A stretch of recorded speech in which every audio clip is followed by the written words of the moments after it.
Olá, pessoas! Eu sou o Ariel Marchetti e vamos falar um pouquinho de cinema? Pílulas cinemáticas. Mais que uma dose de cinema para você.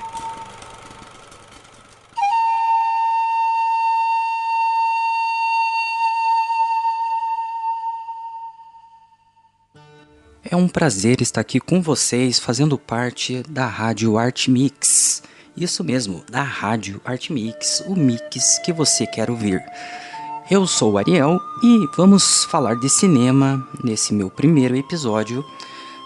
E vou falar para vocês uma coisa.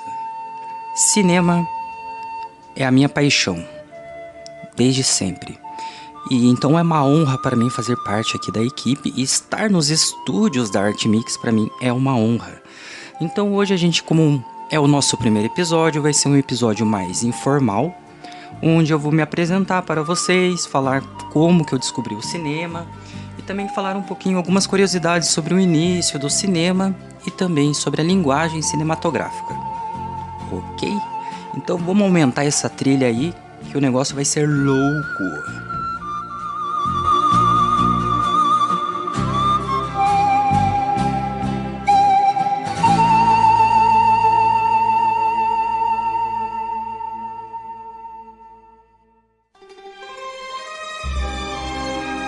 Eu lembro como se fosse ontem, por volta de 2012, 2013, quando eu assisti pela primeira vez a trilogia do Poderoso Chefão e eu vi que algo naquilo era diferente, algo que me chamou a atenção. Eu não sabia muito bem o que era, mas eu sabia que era muito bem feito, principalmente se tratando de algo que foi baseado em um livro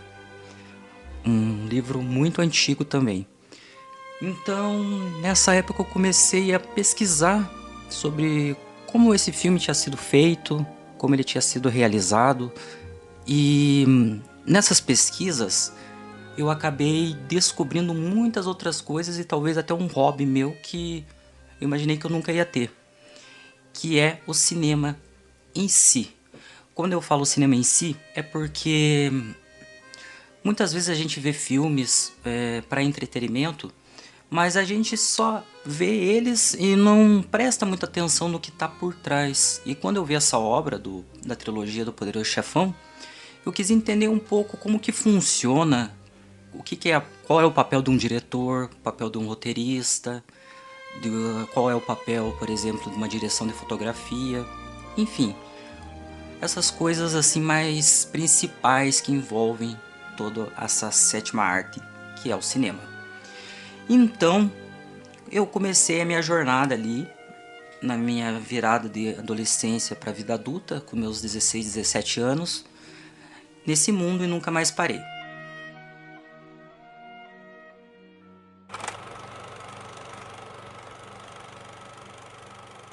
Hoje nós vamos fazer uma viagem no tempo.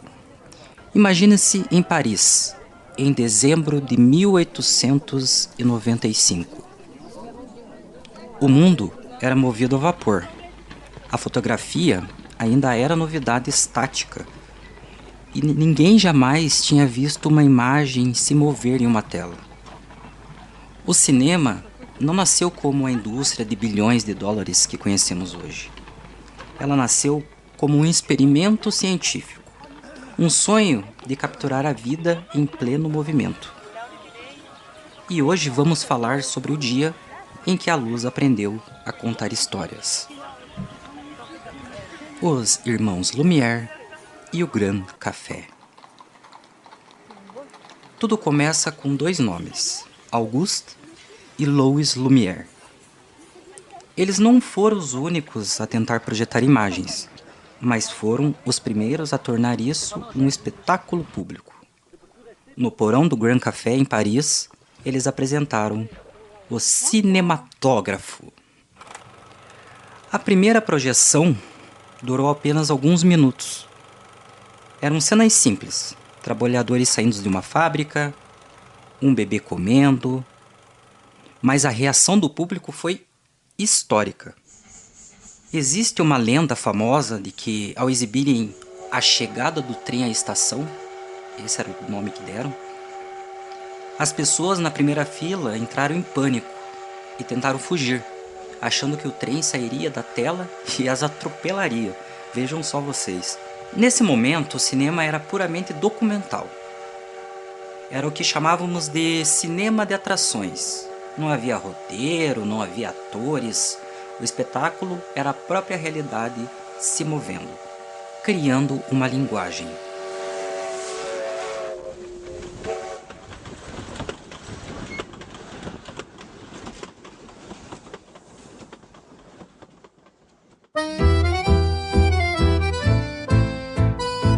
O nascimento da arte.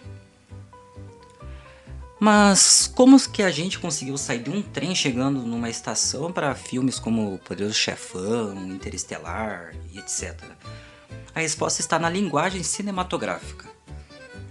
Tentando explicar de uma forma bem didática e que todo mundo consegue compreender, a gente já nasce assistindo a filmes, propagandas de televisão, vídeos, clipes de música. Isso já está no nosso subconsciente desde a nossa infância. Então, de certa forma, a gente aprende isso meio que instintivamente, com o passar dos anos ou decorrer da vida. E a gente não se dá conta. Então, aquele espanto que as pessoas sentiram ao ver a imagem se movimentando era porque elas nunca tinham tido noção disso, que uma imagem podia se mover. Então, imagina só a seguinte situação: aquelas pessoas que se assustaram com um trem chegando na estação. Para elas, aquilo era real, era a realidade.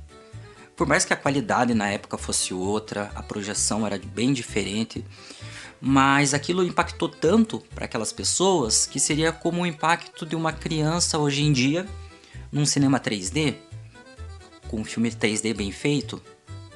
Eu acho que até maior do que isso foi o efeito na época.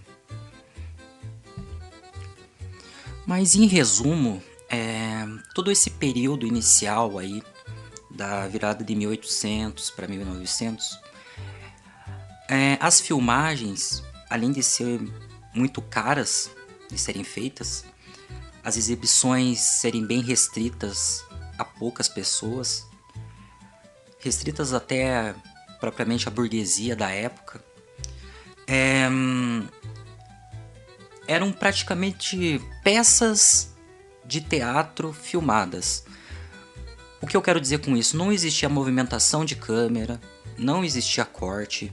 Então normalmente a câmera ficava fixa em algum ponto, seja ao ar livre ou não. Se entendia já naquela época que quanto mais luz você absorvia do ambiente, melhor a qualidade da imagem. Então por isso que muitas das primeiras filmagens são ao ar livre. Ainda não se tinha um controle, até pela tecnologia da época, um controle para você ter a luz adequada a ambientes internos. Mas mesmo assim, eram sempre câmeras fixas, onde apareciam cenas ou do cotidiano ou emulando alguma coisa teatral. Nessa época, claro, ainda não existia o som, que a gente vai falar logo num próximo episódio. O som é muito importante para o cinema, mas ele demorou a chegar. Demorou um bom tempo a chegar. Mas isso fica para um próximo episódio.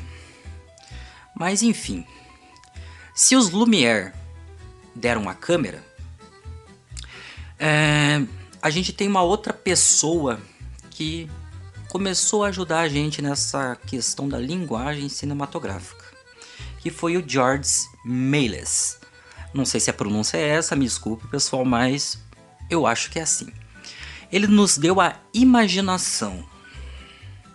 Ele percebeu que se passasse a câmera ou parasse a câmera e mudasse algo ao redor, poderia fazer coisas desaparecerem. Por exemplo, o cinema assim deixava de ser um registro e passava a ser uma ilusão. A partir daí, inventamos a gramática visual, o plano. Descobrimos que filmar o resto de uma cena, ou por exemplo, o rosto de alguém de perto, que normalmente o pessoal chama de close ou close-up, transmite muito mais emoção do que filmar a pessoa de longe. E com o passar do tempo, também foi introduzido a montagem, talvez a maior descoberta de todas. Cineastas como Lev Kulekov provaram que se eu mostrar um prato de sopa e depois o rosto de um homem neutro, você acha que ele está com fome. Se eu trocar a sopa por um caixão, você acha que ele está triste. A magia não está na imagem sozinha, mas sim no corte entre elas.